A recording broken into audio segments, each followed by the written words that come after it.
Hey y'all, this is past me talking to y'all in the future. I pre-recorded these episodes because I've been needing a break. If you have been watching The Frolicking Truth, you've heard me talking about this, and we have been fastly approaching this time. So the time is here, and I have pre-recorded some episodes for you all over the next few weeks. I'll be back from break in January, and that's when we will take on season two of The Frolicking Truth. So until then, please do enjoy these pre-recorded episodes. I am creating them with intention, so they are following along the path of what we have been talking about. But as far as like right now updates, that's not happening. You'll have to go holler at me in the archives. So if you are wanting to have access that is not pre-recorded and you are wanting to know what is happening in full time and have the opportunity to be a part of the archive, to be a keeper in the archive, and to experience the different collections that we have, I invite you to go to patreon.com/minding my black ass business. $5 will get you in the door and you have access to everything that we have going on. So even during this off time, we still have things going on in the Patreon. So please do come over there and holla at us in the archive. Otherwise, I'll see you back here in January in 2026. All right. Hey, y'all. I'm Kimberland, and this is The Frolicking Truth, a soft space for Black women who are tired, brilliant, and ready to heal. Here, joy meets justice. We calm our Black ass nervous systems, we unmask, and we leave behind whatever that is trying to kill us. You're seen here, you're safe here, and you don't have to do this alone.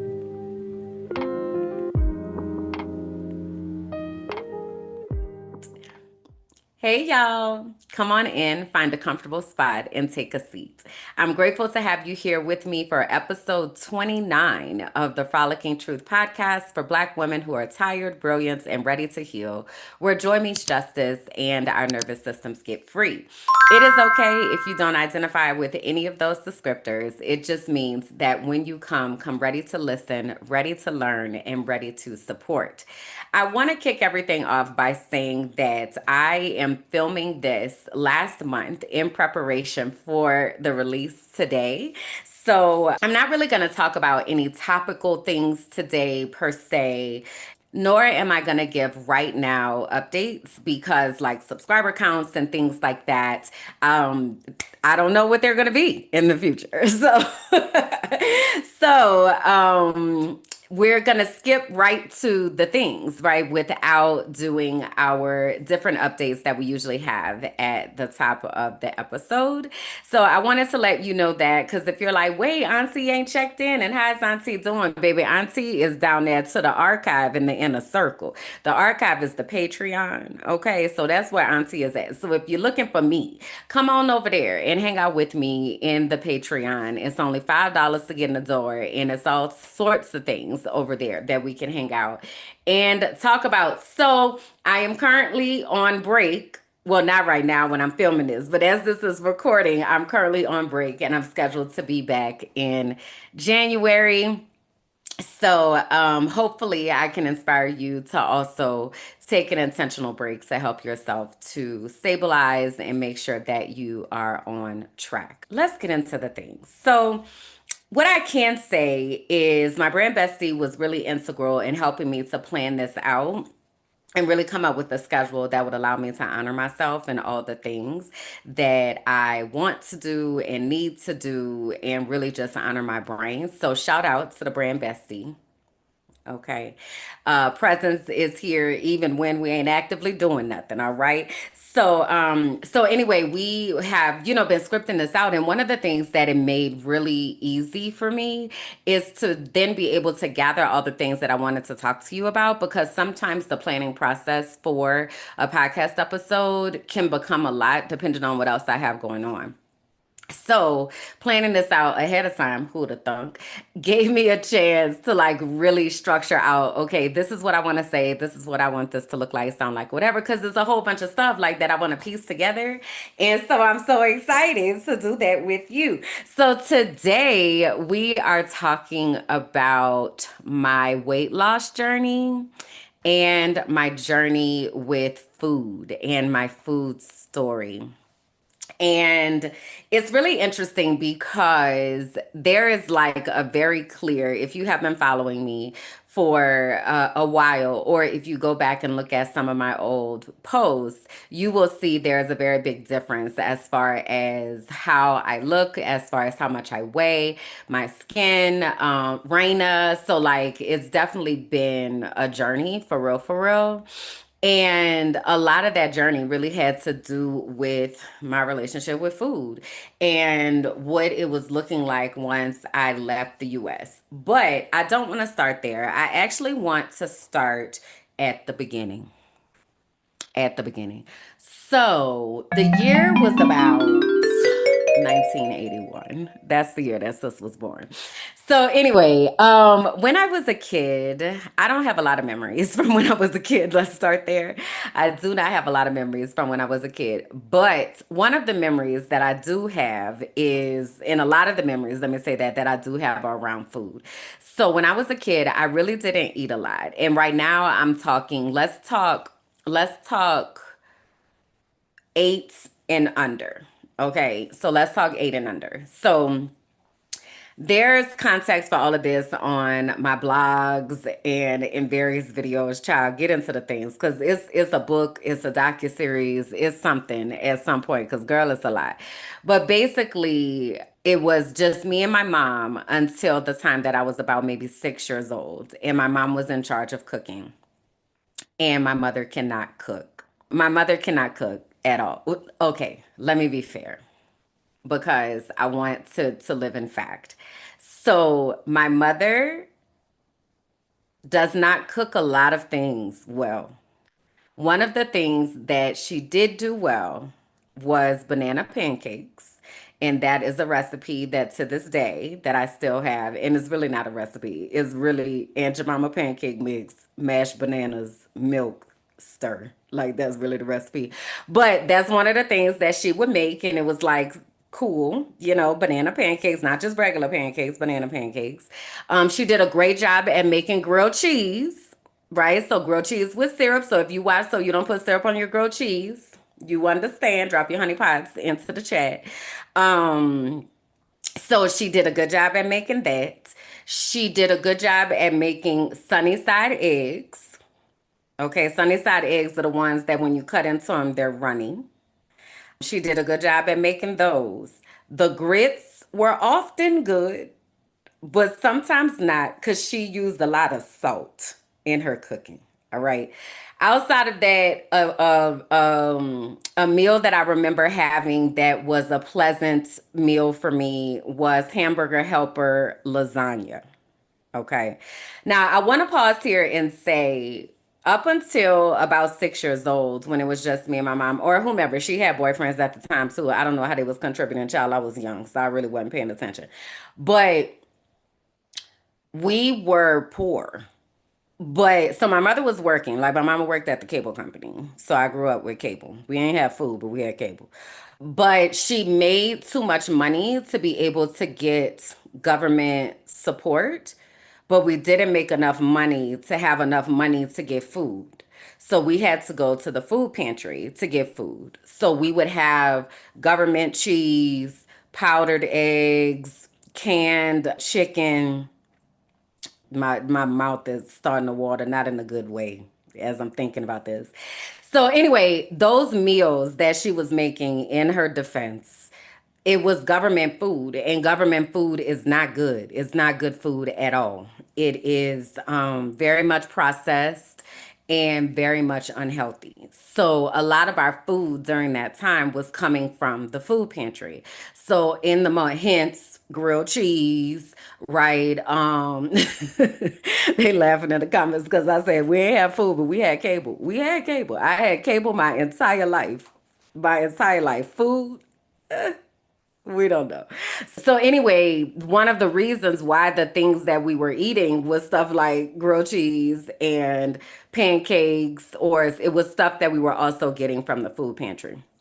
I also remember when my mother got pregnant with my brother that we had WIC. And WIC in the US is a supplement for pregnant women and women who have, I'm speaking as if these things are still existing. I don't think any of this is still in existence today. But back in my day, they had a situation called WIC, and it allowed you to go into the store and get certain things for the household on this voucher. So I said all that to say we were not rolling in dough. All right. So as I'm talking about these meals, that's why these real struggle meals. Oh, I left out a struggle meal that my mama did make well, and that was cream corn and sausage over rice. That was a pleasurable meal. I was even eating that into my adulthood. So those were some of the things that I looked forward to eating in the house. Now, there were many things that I would not eat. Okay? Because I'm not the kind of person, I don't like to eat just to eat. Like I want to eat because I enjoy eating, even though like I don't live to eat. I eat to live at this point. But I also, because I'm a scientist and a biologist, and I know that it takes us 3 weeks to starve to death, I also don't be tripping if I don't eat. And I was running experiments from the time I was like 4 and 5 years old because I'm not eating that, lady. Let me tell y'all some of the meals that my mother used to make with that I wouldn't eat. So we used to have what she called wieners and red gravy. That was hot dog wieners. And the red gravy was tomato sauce and tomato paste, but in the can, right? So not like ragu or like actual like spaghetti sauce. It was the tomato sauce and the tomato paste in the can. Now that's not seasoned, okay? And it wasn't a whole lot of extra seasoning that got into it. All right. It was basically here, tomatoes, wieners, hot dog wieners over rice. Eat that. I'm not eating that. I'm not eating that. Another recipe that we used to have was scrambled eggs and rice. And I don't want that either. Then, what was something else? We would have canned mackerel. Mackerel is a fish. So we would have canned mackerel and rice. Take me out of here because the mackerel also had little bones in it. And for some reason, I always, we'll talk about me choking in a little bit, but I always had a fear of like something getting stuck in my throat and choking me to death. And them little mackerel bones was feeling like that. Like it was a lot. It was a lot. So we would have that. I'm not eating that. She would make some from New Orleans, and red beans and rice is a standard meal that people would have. Also, you can mess up red beans and rice. And one of the ways that you can mess up red beans and rice for me is putting okra in it. Now, number one, I don't like okra. Okay, I don't like okra. And one of the reasons I don't like okra is because the okra used to be in the beans. And okra is slimy. So now you want me to eat slimy beans? Bleh, bleh. I can't do it. I can't do it. And it was a lot. So in my early years, I used to be faced with a dilemma, and the dilemma was my choices were usually you gonna sleep at the table or you gonna get your ass beat or just go to sleep hungry. Those are my choices. Many nights I went to sleep hungry. Many nights. I was just like, I'll sleep here, no problem. Slides plate over, going to bed. And then there were many nights where I didn't really have a choice. It was a false choice, and I just got my ass beat because I wouldn't eat. So I would eat. I think when I went to school, I would eat. And then I had an aunt that lived, so I have two aunts. one of them was like the cook. So she always lived pretty close to us. So I would go to her house and try to eat something. But other than that, I'm not eating that. And my mother used to get so angry. And I don't know why. She probably felt like I was judging her because I was. I'm not eating that. And now that I know I got that autism, I probably was saying that. Like, I don't want this. To the point, I remember when I was younger that I would just hold food in my mouth. So I don't know if in my mind I'm thinking to myself, I don't know what I was thinking, but I would try to put as much of it in my mouth as possible, and I would just sit there like this. And she would be like, "Eat your food, Cam. Eat your food." And then I would just be like, bleh, and just let it all come out. I don't want to eat this. I don't want to eat this. So, yeah, the comments say, I love this Indian okra recipe with yogurt. But yeah, if they overcook it, it becomes slimy. I don't want it. You understand? I don't want it. And so I stayed in a lot of trouble when I was in my early years because I wouldn't eat. And I know, I guess my mother was concerned for my health. I don't know, but I'm not eating that. So then about 6 years old, my stepdad came along, who I call my dad. And I want to say he took over cooking probably when we moved to the new house. So we moved to our new house and when I was 8. So now my brother is here, it's family of 4, and my dad started cooking. Let me tell you something about my dad. That man can cook. You hear me? That man can cook down. So my dad is a chef. My dad is a lot of things, come to find out, that I found out in my adult years. But he took over the cooking. And when I'm talking about night and day difference. Okay. People used to come from miles around to eat when my daddy was cooking. Okay. So he just made everything wonderfully. And it's interesting because we didn't have a relationship while I was in the house, like while I was growing up. We didn't develop a relationship until I went away to college and moved away.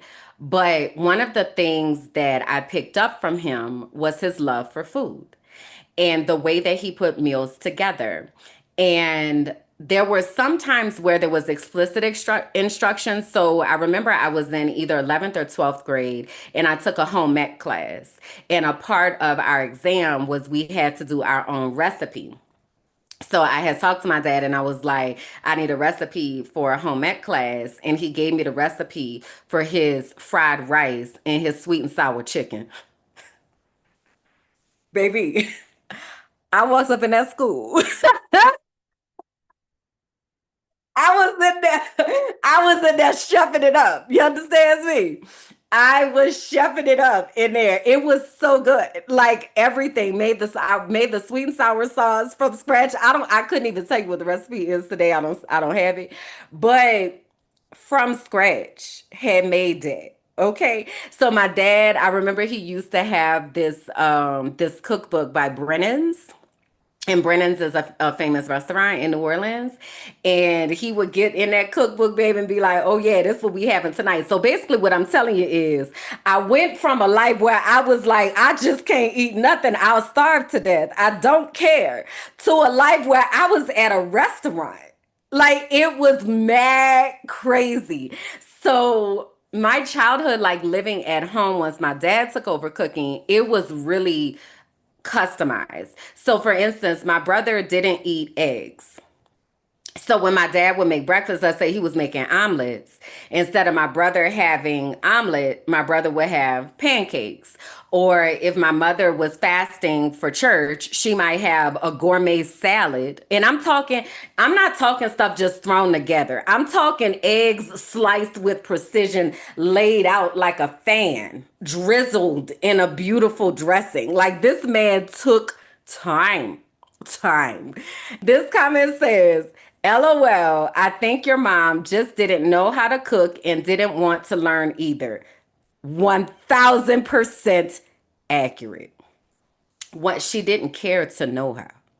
Like, did not care to know how. Me, on the other hand, I'm watching, like, I'm paying attention. So, like, when my dad would, and we didn't really necessarily have three organized meals a day, but there definitely was breakfast and there definitely was dinner. Lunch might have been like a on your own, make yourself a sandwich, go in there, get some chips and go sit down somewhere.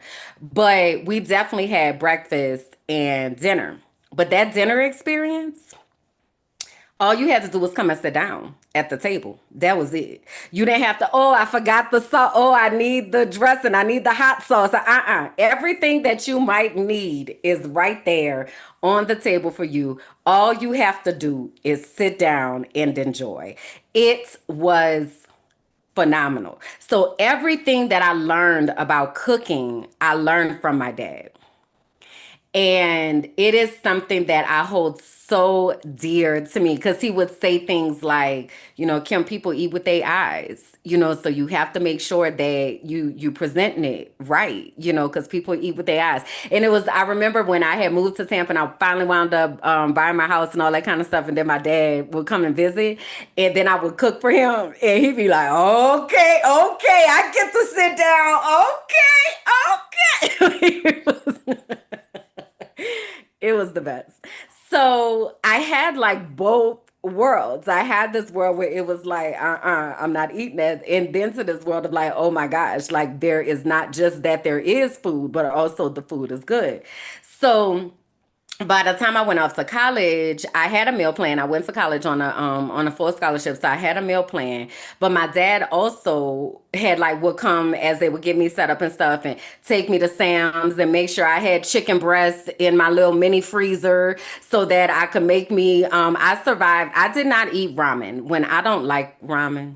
Especially not ramen that come in packs. Fun fact: when I was a kid, we used to eat those like it was chips. So we would just shake it up. You put the seasoning pack and you just shake it up and crunch up the noodles and then we would eat it. That definitely wasn't good. I'm talking about probably. That definitely wasn't good. But that was the only interaction that I really had with ramen. I didn't even know that ramen was soup until my brother was making ramen. I had come home, I want to say from college, or maybe I was in high school, and my brother was making ramen and it stunk. And I was like, what is that smell? And he was like, I'm making ramen. And I'm like, what? So then he's like, put his seasoning packet in. And I was like, no way, that's soup. I didn't even know. Okay. So I said all that to say I survived in college, especially when I was pledging, because during the pledging process, you don't really go to the cafeteria a lot. And for me, if it's sleep or if it's eating, I'm going to sleep. It takes me 3 weeks to starve to death. I want y'all to know that's going to be the theme of everything. So anyway, when my brother had made the ramen, I was like, I do not like this. So I survived on mac and cheese, easy mac. That's what I would have in my room. So my dad made sure that I had chicken breasts that I could heat up in the microwave and eat with my mac and cheese. And then he was always like, you got to have your vegetable on the side, so that I would have my broccoli, that I steamed or whatever. And that was how I ate in college. And again, all of that came from my dad. Once I became an adult, um, then it was kind of like, okay, let me figure out what this looks like for me, right? So I've never been somebody that I don't really crave things per se, but there were certain things that I liked. One of the things that I really liked, y'all probably ain't never heard of these.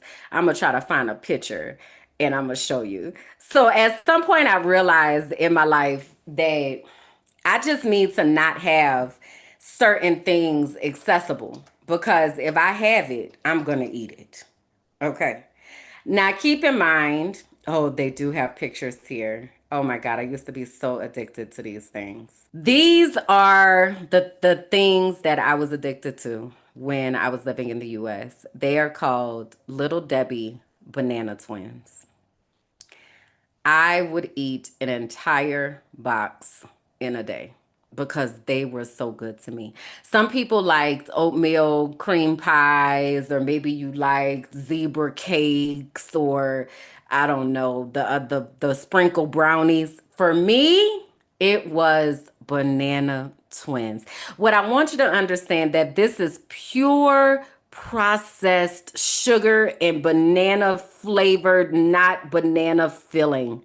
And I would just tear it down every opportunity I got. Oh my God, I was so addicted. So there became this point. Now I'm an adult, I'm living on my own, and I'm just like, oh my gosh, like I need to like relax on some things.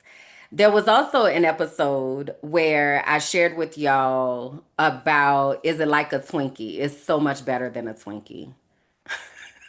I don't like Twinkies, actually. I don't like Twinkies at all. I don't know how to describe it. The cake, it's a different type of cake. The Twinkie cake is like a crumbled, I don't lie. The Banana Twins cake is like silky.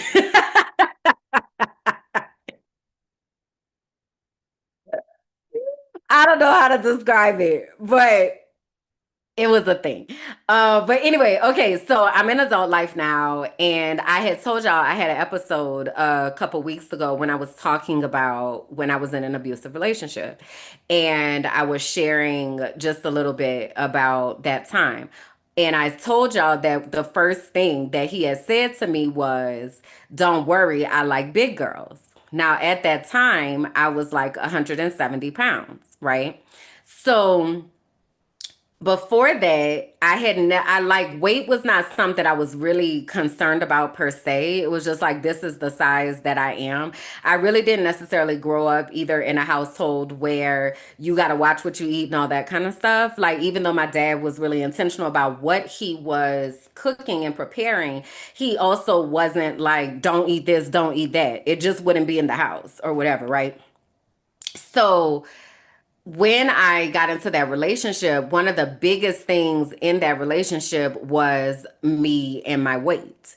And there's even a blog post that I made where I shared the some of the text messages that he would send to me talking about my weight. And he would be like, I want to have kids with you, but I can't have kids with you like this because if you get pregnant, then you're going to be, twice this size. And, so you need to start working out. You need to do this and do that and da da da. So during this time, I want to say maybe I had gotten up to maybe 190 pounds. Because if you didn't know, being in an abusive relationship is actually something that causes additional stress and cortisol and causes you to retain weight.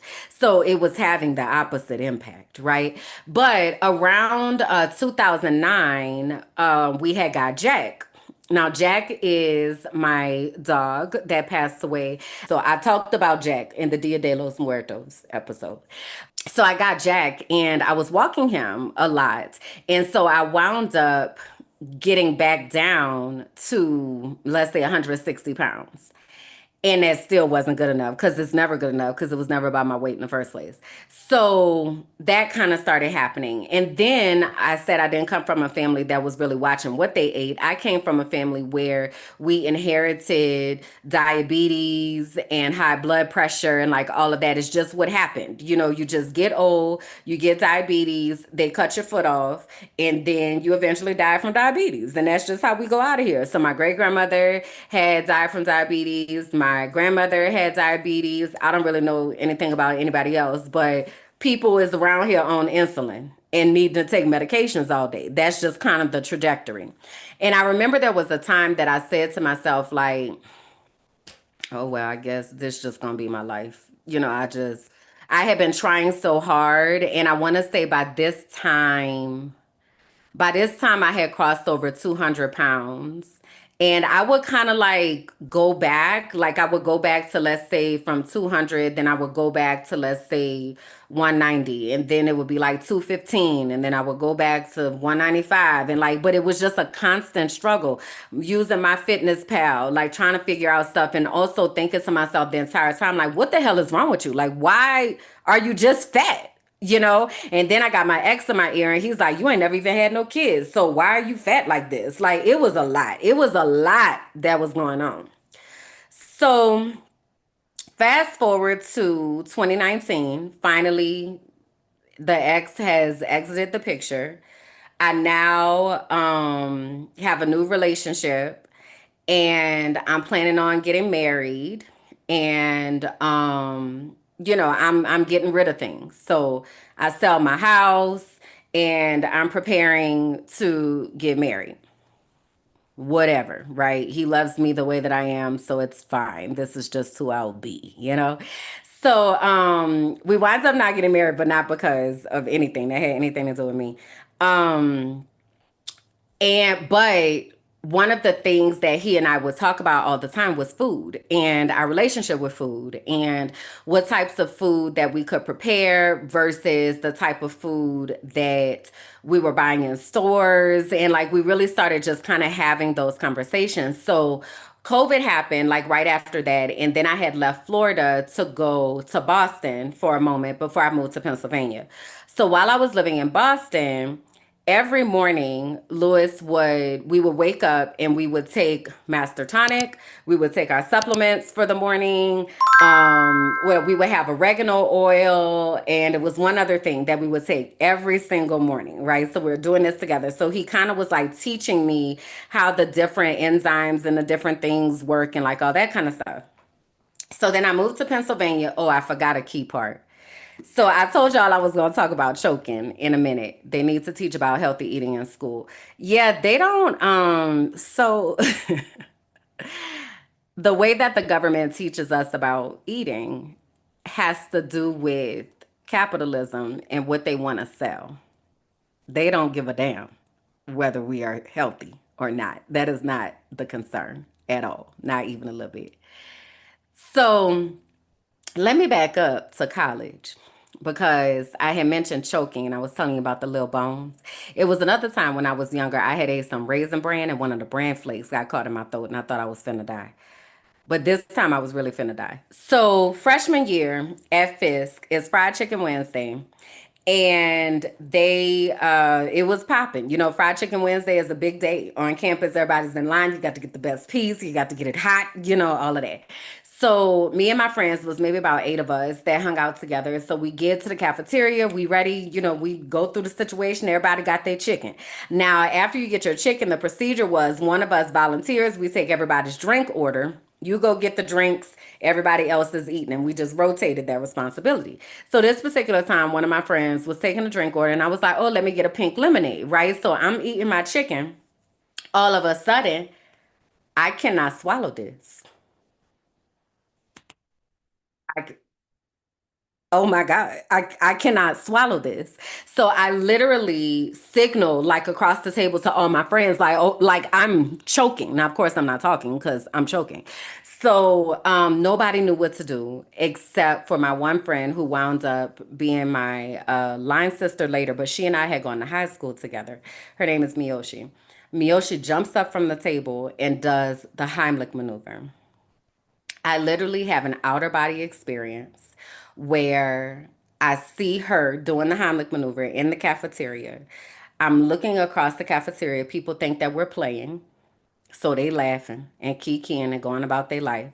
She's screaming, I need help. She's choking. I need help. Finally, somebody takes it serious. But by this time, the chicken finally comes up.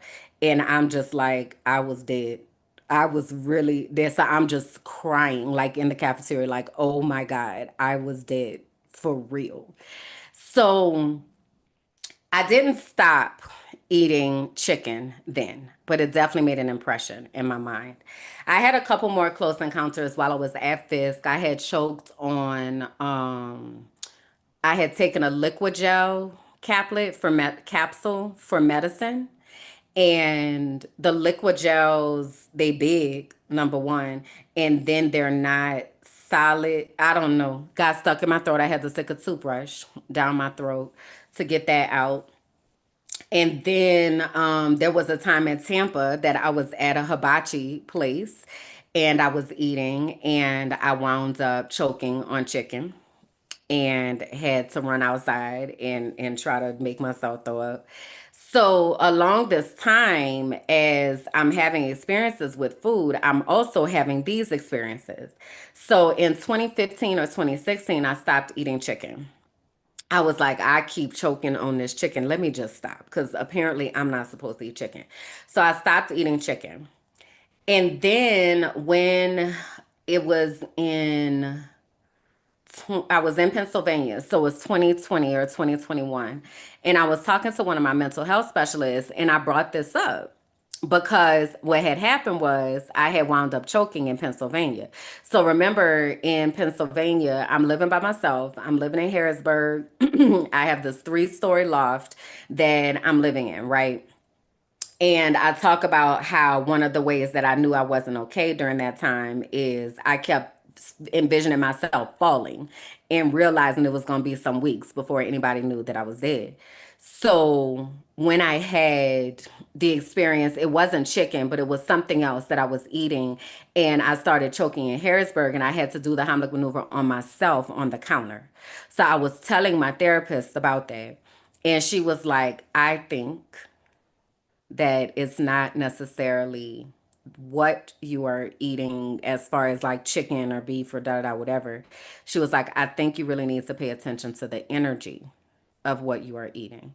Now, it was interesting because this is the same therapist that used to always tell me to go buy plants, and I used to be like, girl, I used to be like, girl, I can't take care of no plant. I don't know how to grow no plant. She used to be like, you need to go get a plant. You need to go hug a tree. Like she used to be telling me this all the time, black lady. And I used to be like, okay, girl, whatever you say.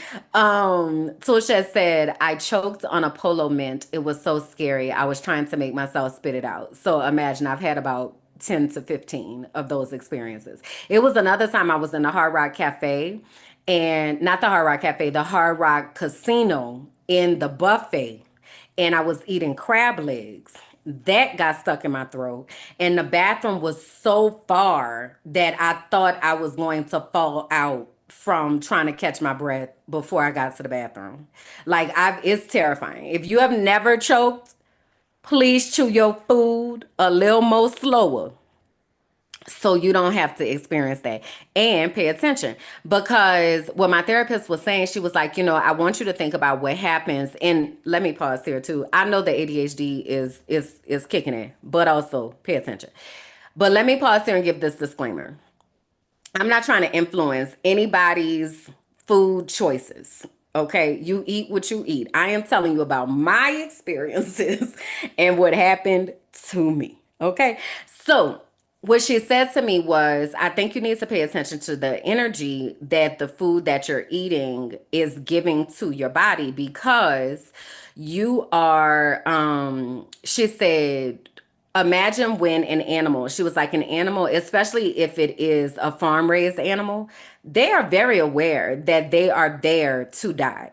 Like they're aware that they're not about to be frolicking in some fields somewhere, just kicking their feet footloose and fancy free. They are very aware that they are there to die. So those animals are under stress.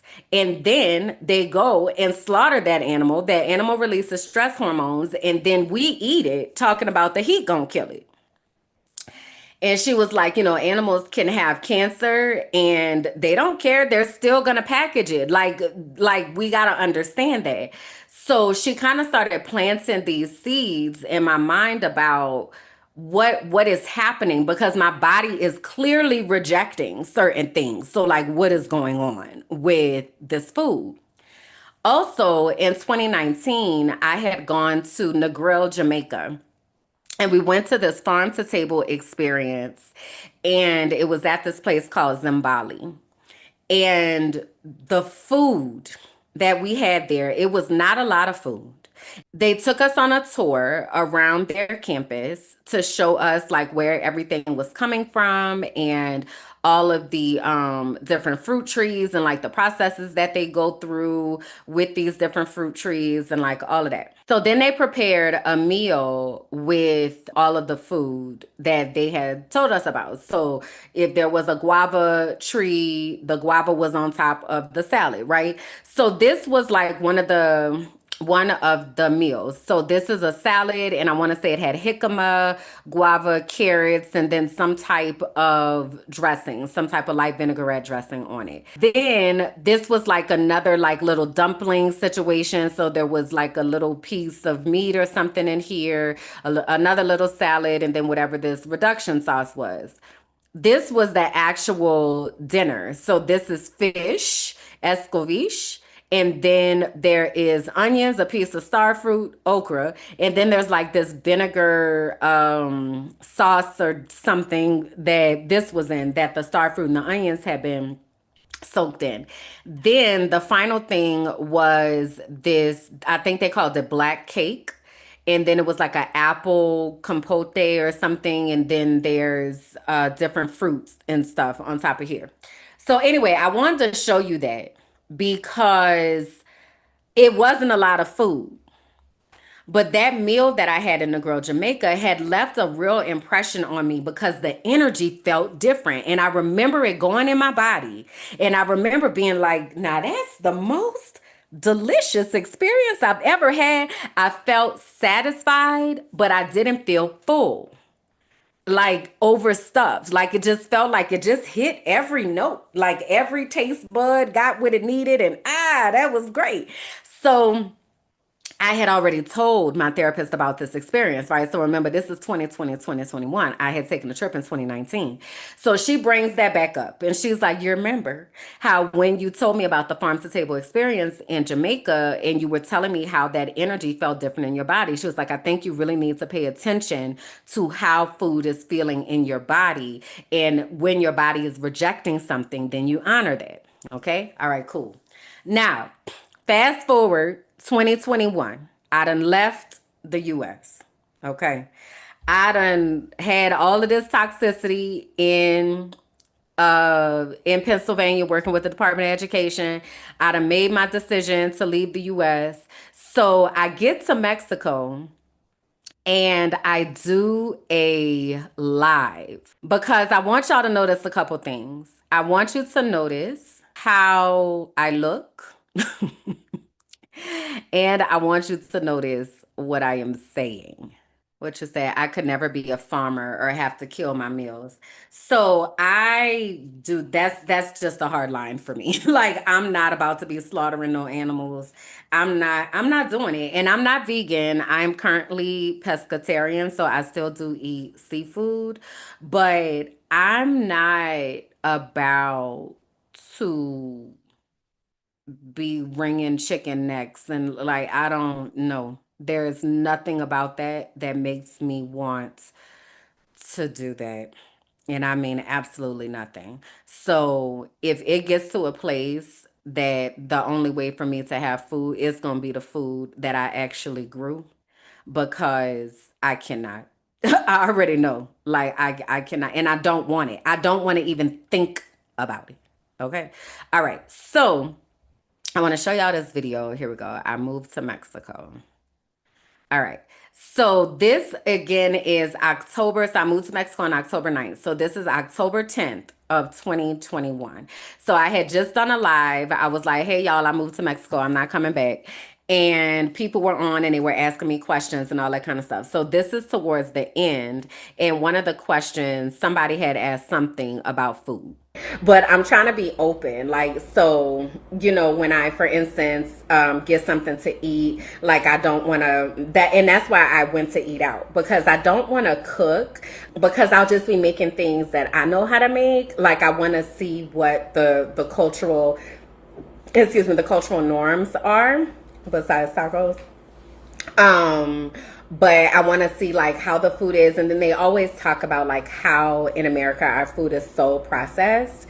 So I really want to be able to experience like the freshness, everything of the food. I can say yesterday when I went to get tacos, they were the street tacos, right? So they're kind of small. And I had 3 tacos yesterday and I was full. Like I was shocked because sis could eat some tacos. You hear me? Like I will smash them all. And I had 3 tacos and that was it. I had 3 tacos. I drank my water and I was like, okay, and I'm good to go. So I felt satisfied. So that's why I want to like really see what the food situation is like. Honey, COVID got your girl. Okay. So talking about like 2019 and like all the craziness that was happening into 2020 and COVID into 2021. Y'all, it's October. Okay.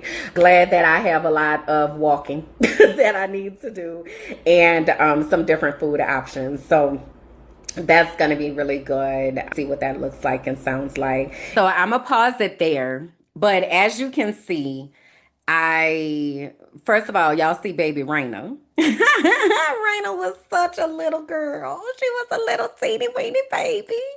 But y'all can see, like, my face is so much bigger. At this time, I was wearing like a 2X.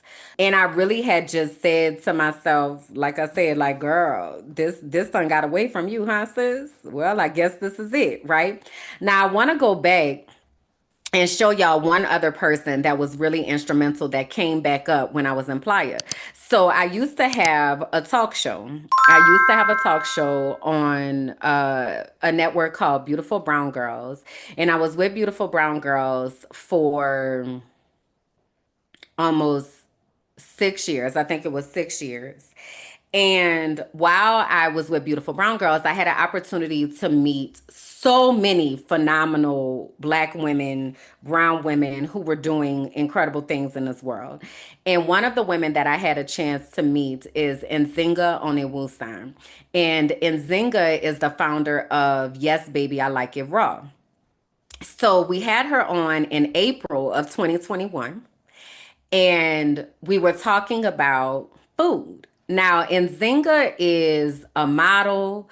She is a scientist. She is a yoga and wellness instructor and aficionado. Like, she has a lot of different things that she does. And the interview is really, really interesting. You can find it on YouTube. I'll put the link into the chat because one of the things that we talked about were different cravings that we might have and what those cravings are linked to. Listen in to what Nzinga says. Our eating habits can be related to our emotions, right? Mm-hmm. And Mm-hmm. so sometimes our cravings are indicators of things that are going on, not just from a nutritional need. You know, if you eat a lot of ice, holistically, we Mm-hmm. know that that means you Anemic. might be anemic. You know, if you Mm-hmm. crave a lot of chocolate, you may need some magnesium. In the case of the holistic perspective of you and cravings, sugar, that craving can be an indicator that you're not giving enough love or getting enough Mm. love, or you're giving out too much love, which is the same thing, right? Really?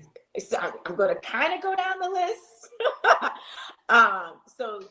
So the craving for sugar from a holistic perspective can be an indicator that you're giving out too much love or not receiving enough love, which is the same Mm. thing, right? Mm-hmm. Is what you're putting out in the world equivalent to what you need for Getting yourself? That better. whole cup filling Yeah. kind of idea. Right. And the challenge is, I like to use myself as an example. Sugar is one of my number one cravings, and that's because I have a large mother gap. My mother can't Mm-hmm. show up for Mm-hmm. me in the way that I need. And so, although I might have a healthy romantic relationship, I might have healthy friendships, I'm doing my self care to accommodate for the work that I do as a holistic practitioner. There's no one who can fill in that familial gap. And a lot of us have these Yeah. strong cravings for sugar because we're trying to make up for the love that our parents are incapable of giving us. Wow. Can we just pause right there for a moment now?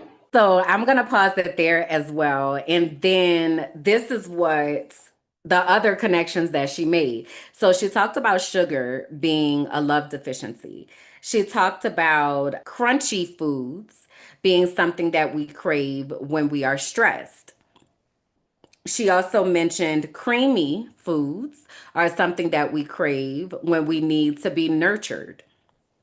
Chewy foods are foods that we crave when we need to release tension. And bread is a food that we crave when we have personal insecurities and dissatisfaction. So, Nzinga and I had that conversation in April of 2021. October of 2021, I moved to Mexico. And Zinga reaches out and she's like, hey, I'm doing this raw vegan fast. And it wasn't a fast, a raw vegan cleanse. And she was like, based on what we talked about, it might be something that you want to explore. So I was like, yeah, why not? Why not? I just moved to Mexico. Why not? So I do the raw vegan cleanse, and it was 3 weeks. And like the first week you just like replace breakfast, and the second week you replace breakfast and lunch, and then the third week you do all of your meals raw vegan or whatever. And I remember meeting with Nzinga, and she was like, what impacts did you see as you were going through this process? And I was expecting that I was finna lose all this weight. I'm like, girl, ain't no pounds left. But what I did experience was mental clarity.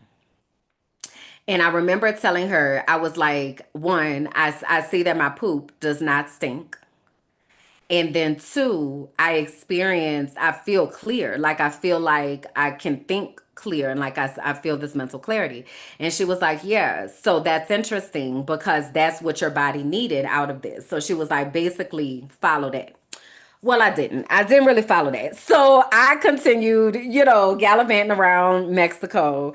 And at the time, I was still coming back to the US to do work. And then I would come back and live in Mexico. So I'd be in the US for a couple days here, maybe a week here, whatever. Then I'd go back.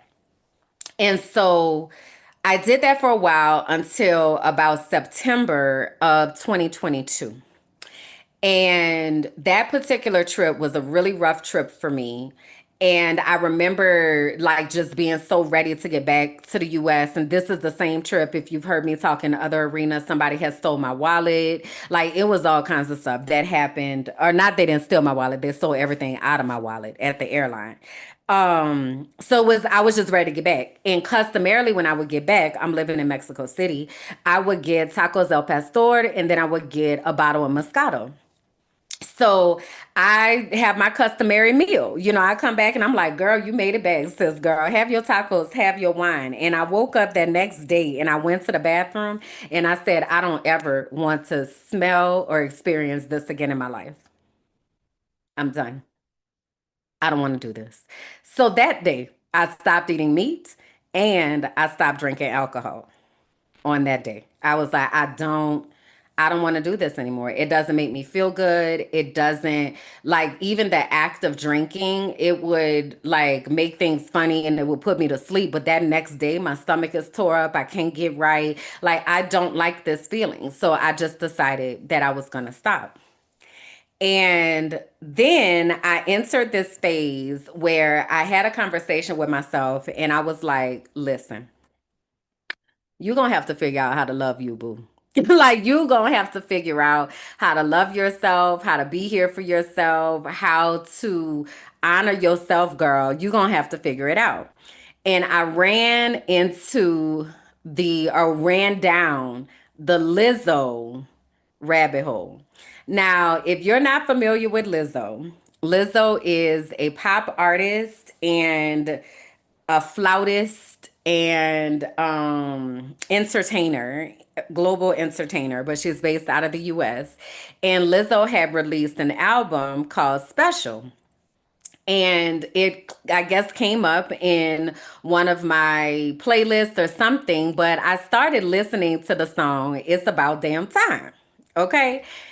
And I just really was like, yes, it is actually about damn time. It is about damn time for me to start like caring about myself.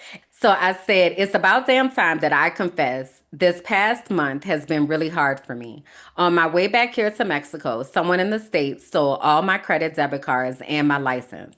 They even took my laundromat card. I've never had anything stolen from me before, so that was a lot to process.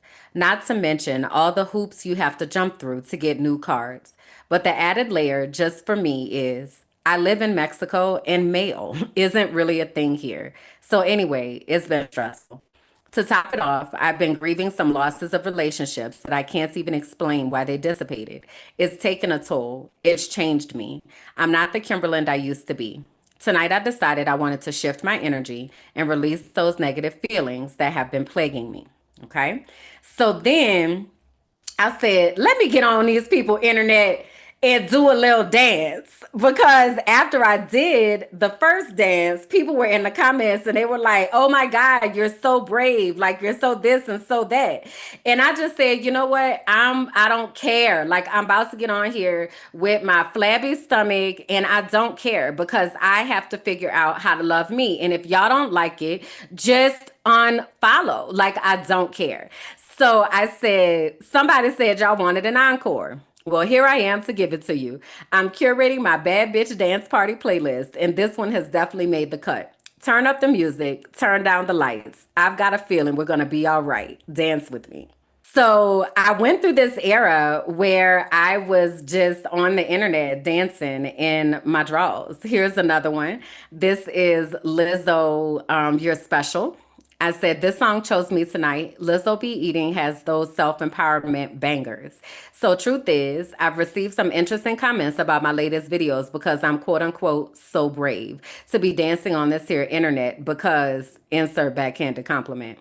But this is the thing. You have no idea how many great ideas I've had about different content I could make to help people. But then I don't do it because I say to myself that my hair isn't combed, or I don't have on any makeup, or I feel fat, or I don't feel like putting on pants. The struggle right here is real. Well, the other day when I was praying about why I can't seem to get out of this rut, God told me to show up as me, just plain old me. No cute outfit, no contacts, no makeup, just me. So I literally was just bouncing around the living room, learning how to love myself, learning how to care, learning how to not give a F about all the other things that people would say. But yeah, so I really was just like, I'm doing this for me. Like I'm doing this for me. So a big part in that was me being able to just accept like this is who I am. This is how I'm showing up. And if you don't like it, man, scroll away or bye. You know? So it was a combination of things that started happening, but it really was like me coming back to myself and coming back into my body so that I was really able to honor the core of myself without feeling like I had to get all dressed up and I had to do all these things to be able to show up as presentable or what have you. So I didn't get that was 2022. I did not get on a scale until July of 2023 when I was in St. Martin for Beautiful Brown Girls. And when I got on that scale, I finally realized that I had been losing weight. I really hadn't been tracking it like that. Like I really was just trying not to worry about it. And because I wasn't having to go into nobody's office or anything like that, like I'm wearing leggings and t-shirts every day. Like I don't know, how much I weigh or I don't weigh. I had gone into a couple stores and I had tried on different things, and then I would just kind of attribute it to like, oh, their sizes must be off, if the size wasn't the size that I usually had. So it wasn't until I got to St. Martin that I realized, wait a minute, nah, I think we're losing weight here, and let me actually see how much I weigh. So the caption for this video says October 2021, I left the US for Mexico. I weighed 225 pounds. I'm only 5'3", so yeah, it was a lot. I've changed a bit, like I no longer eat meat or drink alcohol. But other than that, sis did no exercising besides dancing when the music hit me. Last week in St. Martin, there was a scale in my room. The last time I stepped on the scale was when I was in the States. I knew that I felt different, and every piece of clothing I brought with me when I left the States is now way too big. But I wasn't sure how much. I have lost 33 pounds, y'all. I ain't did no exercise. Still eating Snickers when I feel like it. Still drinking soda sometimes. Many days I don't even go outside. But what I lost was the weight of being black in America. I've lost the stress of worrying about showing up in protection mode because I don't feel safe. I've lost the weight of toxic people who actively prayed against what God was doing for and through me. I'm glowing from deep down on the inside, and I'm looking at myself in ways I never even knew possible. I'm seeing my natural beauty anew. My smile is more genuine, my skin is clear and glowing, and though I'm still fat, these curves hitting in all the right places, So, my weight loss advice: get your passport and pack your shit and live. Frolic until your heart's content. You deserve to feel what this feels like. It's like nothing you've ever experienced before. Let me know when you're on the way so I can pour up some ginger ale to celebrate. The United States in October of 2021. At the time, I knew that my health wasn't the best, that I was stressed, but I really didn't realize how much. At the time, I weighed 225 pounds. I remember because it was the heaviest that I had ever been in my entire life. Well, if I fast forward to today, I realize that I've been glowing different. I feel different. All of the clothes that I brought with me are too big. So I've been revamping how I look at that. I hadn't been on a scale since I left the States, but when I was in St. Martin the other week, I said, let me get on the scale. Yo, why did I lose almost 35 pounds? I didn't even do anything. I just decided to leave the US. The food is better. Life is better. The air is better. I don't wear the burden of blackness on my shoulders. And I just want y'all to know, prepare to be sick of me, okay? Because I don't want to have on any clothes at any time. Prepare to see all this melanated goodness, honey, because I have never looked at myself in this way before. And every day I fall in love with myself even more. So, my challenge to you: you're trying to get your life together. You're trying to lose weight. Go ahead and get that passport, baby, and roll on out. Life is good over here. Bye for now. That's when I really like made the connection, like, okay, so just being able to not be so hyper vigilant and not have to worry about everything, like it really is paying off. Because like I said, I hadn't done any exercise. Like, I'm not a gym girly at all. And I wasn't counting calories or anything. That was literally just me living. So that was in 2023 that happened. Well, after, so soon after that trip, after St. Martin, all that kind of stuff, I had the mental health crisis. So then I had to move back to Mexico City for a little while, and then I came back here to Colombia. The second time I came back here to Colombia in 2024, I started getting really, really intentional about what I was eating and how things were making me feel. So I stopped eating cheese because, so, I talk about syrup on grilled cheese all the time, but I don't eat grilled cheese anymore because cheese just really bothers my stomach. Lactose in general, I very much got that lactose intolerance. So I just was like, I'm gonna stop eating this. I also think now, I feel like when I eat certain pastas that I get bloated. So I'm also looking into, is there some type of gluten sensitivity or what have you. The thing that's been interesting in all of this is understanding how bad I used to feel after eating and not realizing that that wasn't normal. I just thought that you would eat and you just have a stomach ache, or you just, eat too much and, I gotta undo my pants and whatever. Like, it was just kind of like a part of how I was existing. And it wasn't until I really started listening to my body that I was really able to pay attention to what my body actually wants and what it doesn't. It's funny that in one of the posts I said I'm still eating Snickers. I've actually since stopped eating Snickers. Like, I just don't even want them anymore.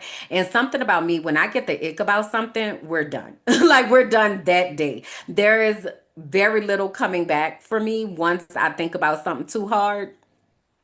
It's a wrap. It's a wrap on that.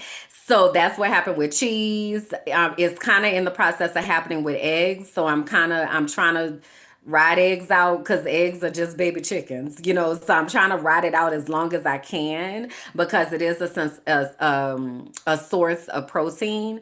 But once I get to thinking about something too much, we're done. Like, we're done. So at this current time, I am a pescatarian, which means that I eat fish and seafood. But usually that's not every day. It's usually maybe 3 times a week. And the rest of the time, I'm eating vegetables, I'm eating beans, or some other type of grain situation. But that's kind of where food is for me right now. And the last time that I got on a scale was in December of 2024, so just about a year ago. and I weighed 170 pounds, which for our kilogrammers in the house, that is, wait, 170 pounds is 77 kilograms. So I see that, I started all this out saying when old boy was like, I like big girls. I was at about 170 pounds. So, but it's different. It's different. It very much is. I am proud of my body. I love my body. I am getting into the habit of just noticing how my body is changing. I'm 44. So I'm honoring, what a 44-year-old me body does or doesn't do, and what I wanted to be able to do and not do, and all of that. And it really has just been like this self love journey, is basically what has happened. So I said all of this to say and took you all down this journey to really just think about how food is showing up in your life. What role is stress and mental health and shame playing in the ways that you're interacting with food? Do you actually have an eating disorder that maybe you have just never realized that that's something that Black people can have? Because we do. When I was talking to Nzinga, I realized I was like, I have a very interesting relationship with food. Like, it is very disordered. And I don't know what label you put on it, but me and my relationship with food is not healthy. And I realized that over time, right? So, asking yourself those questions, I think, is really important so that you are able to understand how you can repair that relationship, how you can honor what your body is actually asking for. I want to go back to those cravings because one of the things that Nzinga said, and let me actually show you, there's a graphic here that she has on her website. So again, we had bready, insecurity, soothes that satisfaction. Chewy relieves tension. Sugars are a substitute for missing love, affection, ability to give and receive love. Salty redirects anger, frustration, and anger. Crunchy helps release anxiety pressure, and creamy needs to be nurtured and to receive comfort. Just because you may be having these particular cravings does not make them bad, nor does it mean that you can't honor the craving. It really is just for you to notice that I'm having this particular craving, and this might be a place where I want to direct some attention. Curiosity over judgment, if you will, is the thing that I continuously kind of hone in on because it gives you an opportunity to unpack like what may be there that you hadn't really noticed or recognized. So that is what I wanted to deposit with you today in thinking about food, the journey with food, and what that looks like for weight loss. So, I want, I guess, for our soul work to be for you to kind of talk about your relationship with food and how has your attitude about food changed, even maybe as you have been watching this. Like, talk to me about the different thoughts that you all have about your own journey with food and how you might want to show up differently in regard to your relationship with food. I want to make sure that I remind you all we will not be having an episode next week because next week is Thanksgiving in the US. So take that time off, all right, and go back and binge some of the other episodes because there's a lot of them for y'all to watch and to catch up on. So whether you stay here in the Frolicking Truth or whether you go head on over to So You Don't Put Syrup on Your Grilled Cheese or whether you go down through the Hi, I'm Kim blog, okay? Take some time to see the other things. All right. All right. So the common thread through all of this is connecting back to ourselves. So our closing quote for today is from Nayera Wahid. And it says, "And I said to my body softly, I want to be your friend. It took a long breath and replied, I have been waiting my whole life for this." I invite y'all into a healthy relationship with yourself with the starving parts of yourself that are looking for love and peace and rest, where your body finally has a chance to communicate with you and to let you know what it needs. Our bodies are very intelligent, and they know and are trying to tell us how to make sure that we are taking in the things that we need in order to live a healthy and fulfilling life. So I invite you back into that relationship with yourself and just get curious about the things that your body may be telling you. Get curious about the ways that you feel after you eat and have different types of nourishment. And make a decision that you only want to take things into your body that are going to leave you better than you found yourself. Okay? I know that's a big challenge. I know it's a process, but we got to start somewhere. So let's support each other and help to hold each other accountable. I want to extend an opportunity, an invitation again for you to join us in the archive to become a keeper. We do have a collection called the Sunflower Path where we talk about healing and food, and we also will have classes next year.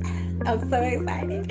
We're going to have classes next year to start thinking about how we can have more holistic living and really honor natural ingredients and things of that nature. So if that sounds like something that you want to be a part of, please go to patreon.com/mindingmybblackassbusiness and join us in the archive.